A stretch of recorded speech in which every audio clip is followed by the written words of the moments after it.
Hi, peons. As I'm sure at least a few of you are by now aware, only by accident, spring has sprung. And it consequently has got a substantial number of you bitches sprung. Now, being the bottomless pit of benevolence and wisdom I so clearly am, I feel almost obligated to give you just the tip of courtship and how to be a successful suitor, whether you are looking for love or just a little sheboygan. I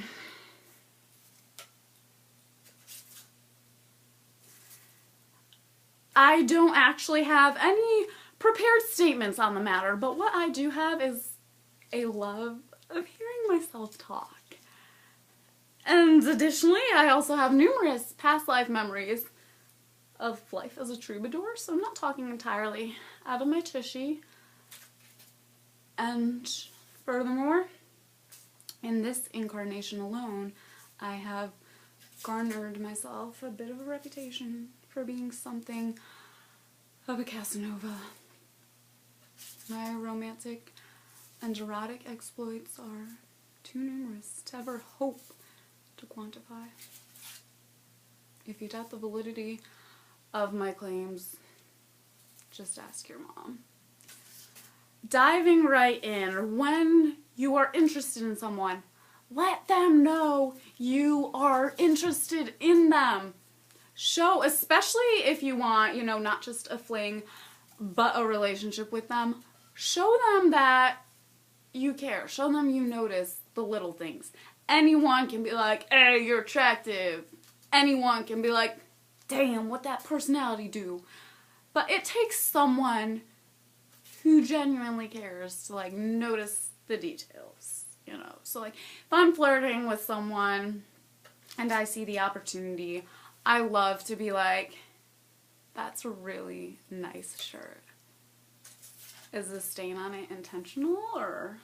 Also, I notice it's white. Is that toothpaste or what? Don't be creepy with the things you notice. Don't go up to someone and be like, hey, I just saw you put your debit PIN number in over there. Is that a birth date, or what's the significance of that number? People generally have a very averse reaction to that. Keep it chivalrous, keep it romantic, something like, damn baby, that walk! Do you always walk like that? Or do you just really have to go to the bathroom right now? Something more in the way of if you're looking just for a fling. Something I've noticed is that people tend to be predominantly interested in people who sound like they have gone through puberty. And, well, it is best and highly encouraged that you remain authentic and true to yourself. Occasionally, concessions in the form of improvements can and should be made when attempting to woo someone.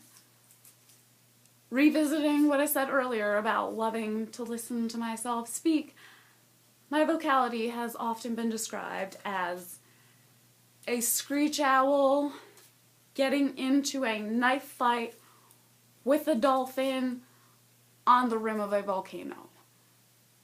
So when I'm trying to make a good impression on someone, I like to put on what I call a bit of my bedroom voice, if you will. Now, to do this, all you need is to gain a little bit of composure over your vocal faculties, which, believe me, I, more than anyone, know that this is so much easier said than done. But just slow down your speech if need be. Gradually deepen your voice, make it a little bit more raspy, and then when you have assumed your bedroom voice, use it to speak your truth to this person. For example, I'll go up, I'll be like, hey baby, not to sound possessive, but I would love to be inside of you. fuck. Now, anytime I use my bedroom voice, I usually don't speak for a full 72 hours afterwards. No, but anyone I use it on, be they male, female, in between, TMI, but it always makes them so wet. Like, so wet. And reek of urine, which I don't really understand, but I'm not an authority on pheromones. For some reason, if you have a thing for people in uniform, for some reason, every time I employ my bedroom voice, it's like the milkshake that brings all of the uniformed police officers to my yard. I'm guaranteed to meet at least 2 cops. They always try to take me out for a night on the town. Like, oh, come on, let's go downtown. Just get in our car. I'm like, oh, what do you drive? Usually it's like a fancy-ass Dodge Charger or something, so I hop in, but sometimes I'm like, wait, can I at least, like, change out of my Rugrat Feetsy pajamas into something a little more mature? Like my Rugrats all grown up Feetsy pajamas, and they're like, no, get in the car. Which is so flattering, because I'm like, I know, I do look ravishing in these. I've also met some other really just majestic uniformed people. Often they'll wear white. They can't resist me. They just come charging at me. They might actually be angels, though, because I remember very little immediately after I meet them, as I wake up in a room of blinding light. Also, if you're out, like at a bar or something, and you want to flirt with someone, show interest. Show that you are interested in them as a person, and not just a meat sack. My favorite is if I see someone drinking a vodka cranberry, like, this is a great way to find out what inspires them, what influences them. Go up to them and be like, hey, vodka cranberry, huh? What influenced that choice of beverage? Are you currently fighting a UTI? Is this like a preventative measure to offset any potential UTIs? Are you prone to UTIs? Does this choice of beverage have nothing to do with your urinary tract system at all?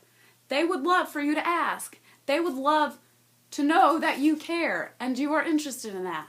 Try it out sometime. See someone drinking a PBR, that's like my favorite. I'll slide right in there like, hey, what you doing with your cute cheap ass? Could totally take you out to dinner sometime, dollar menu shorty. Just kidding. We're still going Dutch. Not trying to smoke with you, but we going Dutch. Another favorite is people love to know that their opinions are at least heard, if not valued. So even if you know what someone's drinking, go up to them. Hey, what are you drinking? We'll use PBR just because that's like all that's on my radar, because I'm myself am a cheap bitch. So they're like, PBR. You wink at them, you turn to the bartender. Bartender, let me get 2 PBRs. Please, manners are so important. You get the PBRs. You look at the person you're flirting with and give them a little wink. Take the PBRs in your hand. Just double fist them and take them straight to the fucking face. That way you are showing them that you value their opinions and you are willing to consider their input. You know? My throat is really hurting after my bedroom voice. I'm gonna stop talking now. I know, there's a first time for everything. But just to know that if you try these tips and they don't work, just relax and know that it is you entirely. And that you just probably were meant to go through life entirely unloved.